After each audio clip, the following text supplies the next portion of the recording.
Rev up your engines!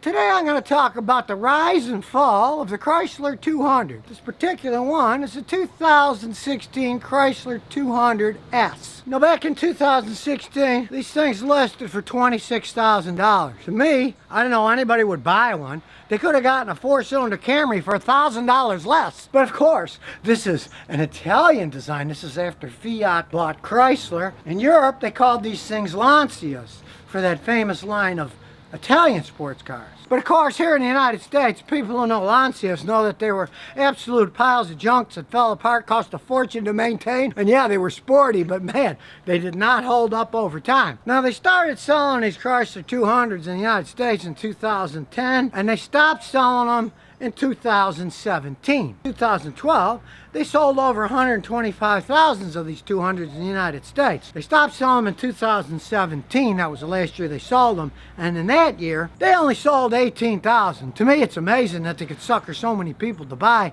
so many of them when they were such low quality vehicles to begin with. Because they had a lot of Fiat stuff in it. Fiat's not known for high quality. In this case, it's got the 4-cylinder engine, which they call the World 2.4, because they can't say it's an American engine because it isn't.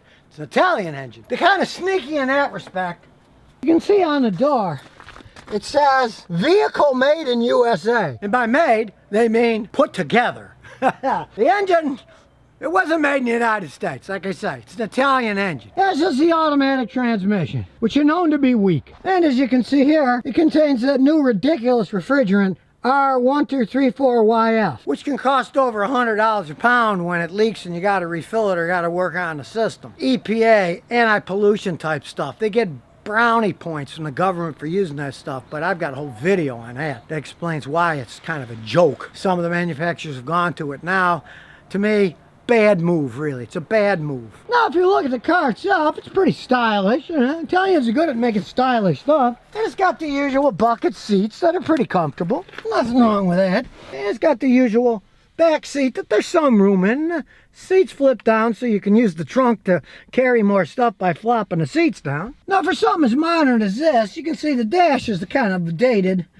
Rather dated. It's not particularly swanky. Now, this particular one's only got 50,000 miles on it, so you know it hasn't really been tested out that many miles. But even with that low mileage, you can hear the engine's pretty noisy. Typical for Italian engines as they wear out. They make a lot of noise. They're not as quality control built as say the Camry. Like I say, you could have bought a brand new Camry for $5 grand less than this back in 2016. Why would you have bought this? It's beyond me. Now, this thing puts out 173 horsepower, but the Camry 4-cylinder, it puts out 5 more horsepower than that, 178. So it's not even like this is a zippy Italian car that's faster. It's actually slower. Now, 6 months after this particular model, they stopped making them and selling them in the United States. So it's no surprise to me, kind of surprised me that it lasted even as long as it did, even though that was a relatively short run. Because let's face it, you heard that engine noise, 50,000 miles, this engine makes more noise than my Celica does with 240,000 miles on it. Quality? Not Fiat's known. And safety? They got a 1-star side pole. They got nothing on the side. They're one of the lower rated by the National Highway Traffic Safety Association for safety in crashes. They look cool with the dual exhaust. Why it has a dual exhaust on a 4-cylinder engine is beyond me, but they do look good. They're kind of like most Italian things. They really look good, but when you get underneath the hood, things aren't what they seem. Now, these 200s are the replacement for the Sebrings. And if you know anything about Sebrings, it's kind of like Chrysler went from the Sebring fire into the 200 frying pan.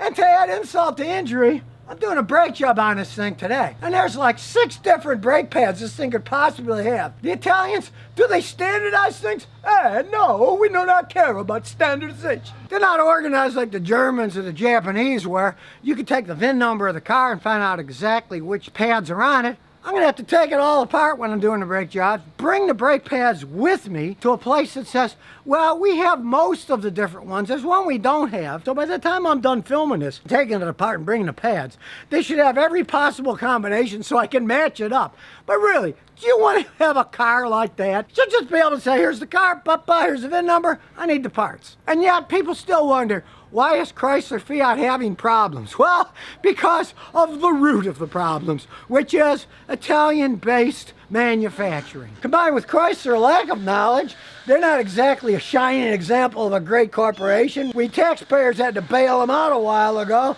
So, and if you do a little research on the problems with these 200s, they have engine problems, they have transmission problems, they have electrical problems. Oh, what a surprise, an Italian car with electrical problems.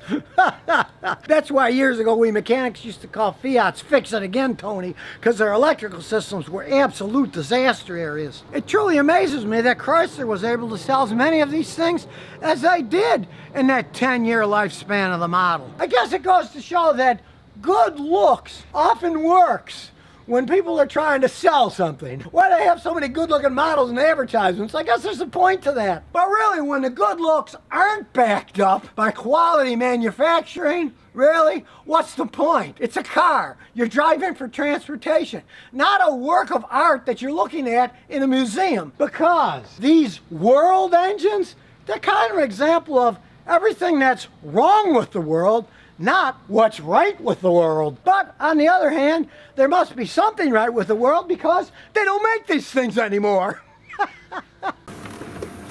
And here's some bonus questions and answers. Chaz says, Scotty, I share your love of the Matrix. Bought my daughter one a few years back when she was at Texas Tech. On the way back from Abilene, she hit some degree, it flipped over and rolled. She just kicked out the windshield and she walked out unharmed. What a vehicle.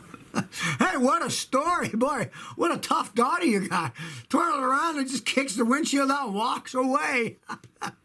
Yeah, they are solid built vehicles. There's no doubting that. You know, they're all made in Cambridge, Ontario. Canadians really do know how to make cars. I've had 2 Canadian cars. I have a Matrix now, and I used to have a Ford Maverick that was made in Oakville, Ontario. You know, Canadians made solid cars. And the Matrix says, you know, they'd be small cars, but they're pretty safe with the airbags that they got them. And she saw it rolled, and she just kicked out the windshield and walked out unharmed. That's, you know, an amazing, interesting story. McSiri says, Scotty, I got a 17 Honda Pilot, 22,000 miles. It has a rough shift from 3 to 4 and then 4 to 5, a hard shift sometimes. Taking a dealer, they can't find anything wrong. Yeah, well, it's because you got 22,000 miles and still under warranty and they don't want to pay for anything. That is not correct. There's no if, ands, or buts about that.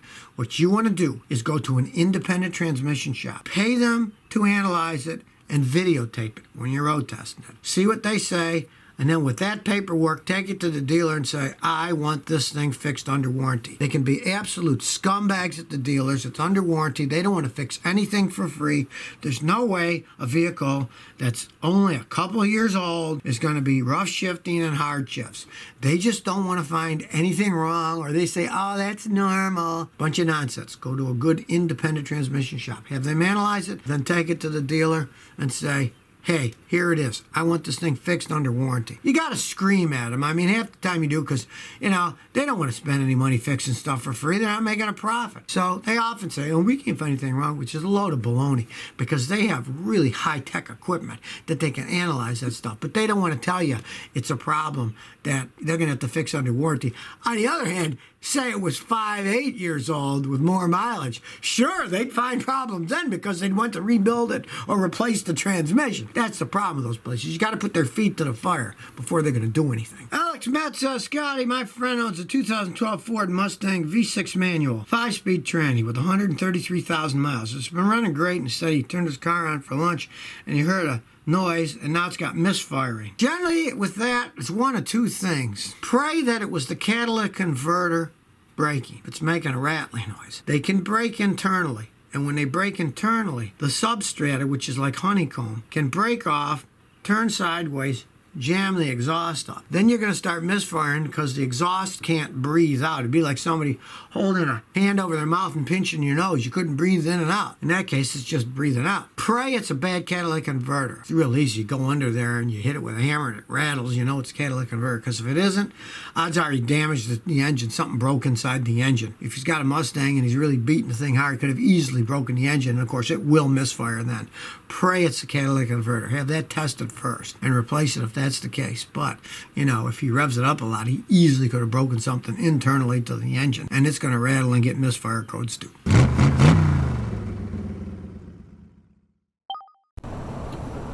So if you never want to miss another one of my new car repair videos, remember to ring that bell.